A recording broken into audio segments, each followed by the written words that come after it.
No one tells you that being a creative means living in a constant tug of war between inspiration and self-doubt, that your ideas will literally keep you up at night, but so will the fear of not being good enough to make them real. They don't tell you that you'll crave to be seen, to express yourself, to get your ideas out there, and yet in the same exact breath, fear being visible, that you'll create things that are so personal, and the minute you share them, you wonder if it was too much or not enough. And a little side note, we've gotten to a point where 200 views means that you flopped. And don't get me wrong, I do fall for that as well.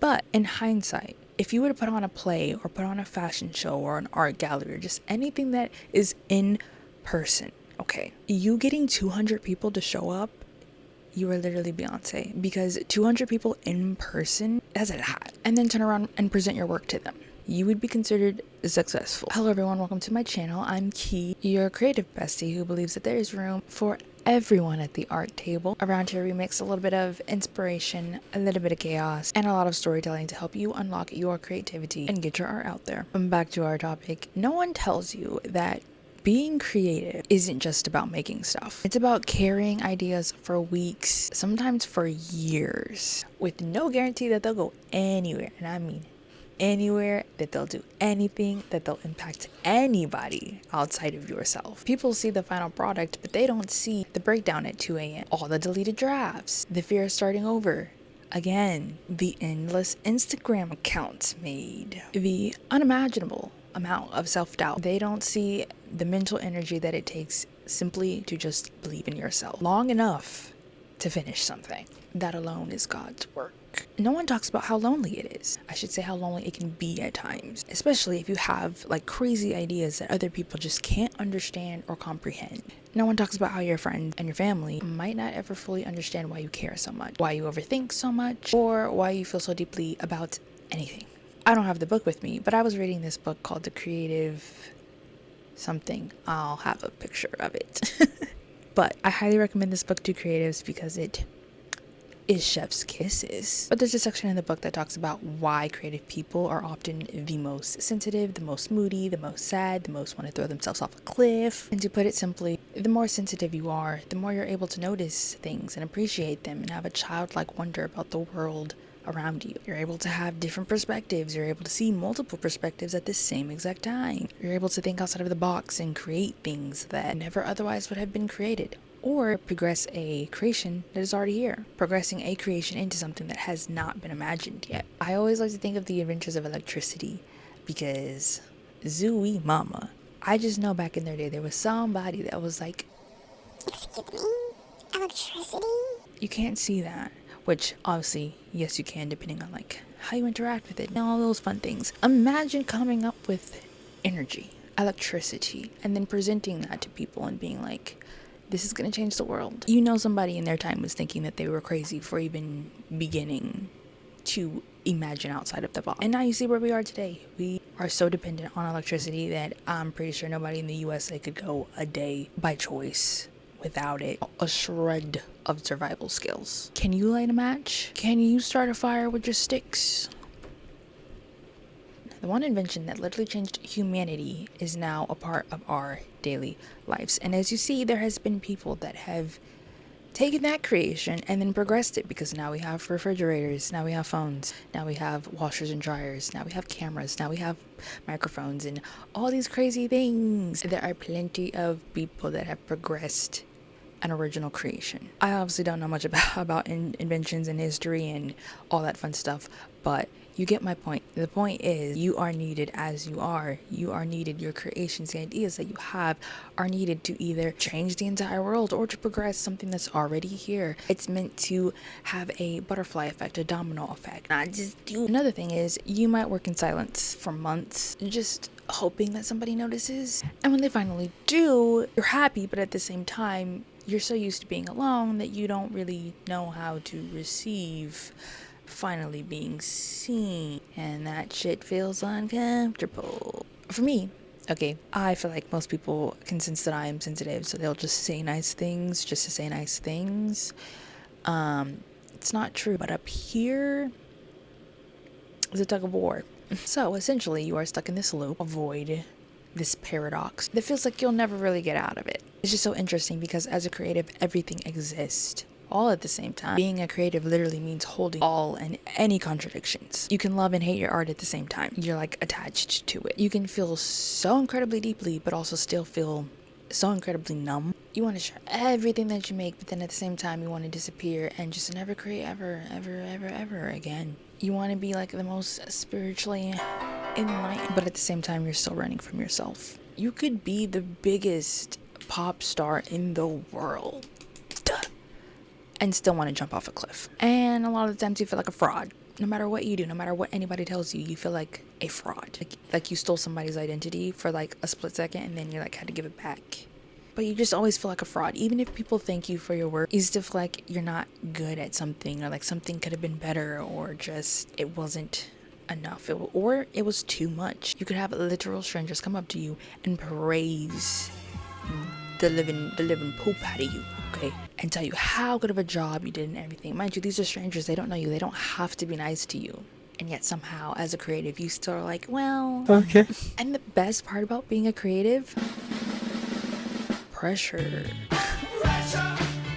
Right now in this specific moment I'm thinking of Frank Ocean. Okay, this man dropped gold, literal gold, and we have not seen him since 2016. It's almost been a decade. He really wished us Godspeed and said that there will be mountains that you will not move. Granted, he doesn't need to. A lot of us creatives need to have that space. But at the same time, it's this invisible pressure that just makes us not want to do anything. The whole point in saying that is now there's pressure because you put out something that's so good. People are either expecting you to put out something that's either the same quality or even better. Like it can't be worse. Like it can't. You have to either do what you did again or top what you did. That pressure to perform the same or better or just at this really high standard. And we now have access to literally the entire world. We have access to the entire world. With that being said, all ideas exist at once. And there's this invisible weight to be right, to be perfect, to be acceptable, to be funny, to be entertaining, to be informative, to be relatable. With this pressure, it either weighs a creative down so that they don't do anything for the next 10 years, or they are literally so pressurized that it just sucks the fun and joy out of it, and they'll do it, but they're not having the time of their life. So they're also not creating the best things that they could create because they want to jump off a cliff. There's nothing meaningful in it anymore. There's nothing authentic about it because I just need to create because I've got so much pressure. And it also creates this like imaginary mold of like, I see someone doing this, so I've got to do that too in order to be successful. And no, you don't. Being the same is not going to change the world. We end up making random, and I do mean random, silent subconscious beliefs about ourselves and our art and what our art can even do and how it can impact someone when you don't know that. You don't know that. You don't know what it's going to do. I feel like instead we should all have a childlike approach to doing whatever the hell we want. Doing whatever the hell makes us feel something, makes us feel good, that's morally acceptable. Whatever just like makes our heart tingle, just makes us so happy. I'm sure Frank's last album was an experience, an authentic experience of just things he wanted to express. Like true experimentation, true self-expression. That is not something that you can necessarily recreate or top.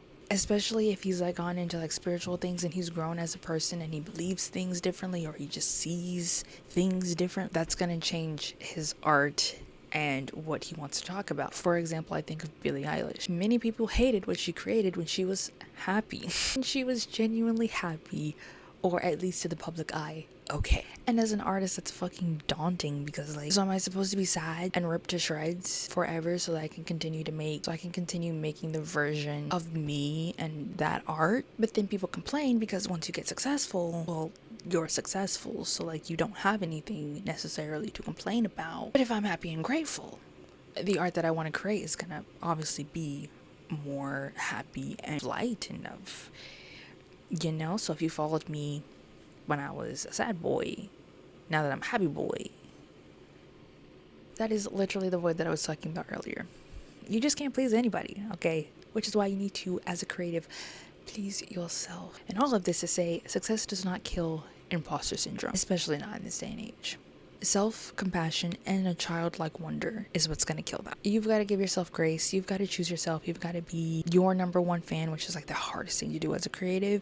But it's only hard because we compare ourselves to literally everyone else, and we're worried about everybody else and how they're gonna receive it and all these other things. You gotta let everyone outside of you go. As a creative, this is your world. You gotta create whatever comes to your mind, whether it's trash in your opinion or it's the best thing you've ever made. You just got to create whatever makes your heart tingle as best as you can, which is always hard as a creative. You've got to be as nice as possible to yourself. You are sensitive, and like I said earlier, that is how you see the world. That's your perspective. That's the childlike wonder that you have.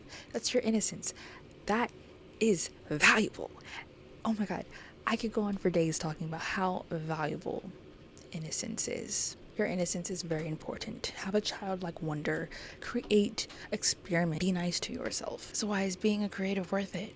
Even on your hard days, your art matters. Even if no one likes it yet, it's not wasted. Even if you feel stuck, you're still growing. You don't have to be perfect. You don't have to be productive or even consistent, which I know people want to be that, and I am going to create videos about that, but just know that there is space for you not to be. You just have to stay connected to why you are creating art in the first place. To be a creative person is quite simply to be alive. To be a creative person is quite simply to be alive in a very sensitive way and wanting to express the things that happen up here, the things that you get. Like if you believe in God, if you believe in the universe, you get things from above and you want to express that. It's hard. No one's sugarcoating nothing here. It's hard. However, it is beautiful. And if no one's told you lately, you're not behind, you're not failing, you're quite literally just becoming. So with that being said, go create something right now. I just did. This is my creation.